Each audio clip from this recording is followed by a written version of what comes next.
ఇప్పటిదాకా ఇటు సైడ్ కొండ నుంచి నడిచినాం. ఇక్కడ ఒక బ్రిడ్జ్ ఉంది కదా, ఈ బ్రిడ్జ్ దాటి ఇటు సైడ్ వెళ్ళాలి వేరే కొండ. అందరు ఏమంటారు అంటే బ్రిడ్జ్ దాటినాకనే అసలైన సినిమా స్టార్ట్ అవుతుంది. చాలా చూద్దాం ఎట్లా ఉంటుందో. ఇక ఇట్లా పోవాలి మనం ఇప్పుడు వాడికి పోయి, ఇట్లా పైకి ఎక్కి మళ్ళీ ఇట్లా పైకి ఎక్కాలి, ఎక్కుతూనే ఉండాలి ఇట్లా. ఇక్కడ ఒక వాటర్ ఫాల్ ఉంది.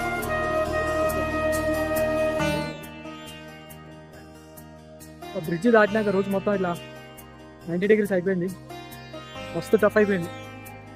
అయినా పర్లే, ఎంత టఫ్ ఉందో పైకి ఎక్కాలి. ఈ రోజుకి ఇదే మన గోల్. చాలా ఈ లొకేషన్ రోజు ఎంత బాగుందో.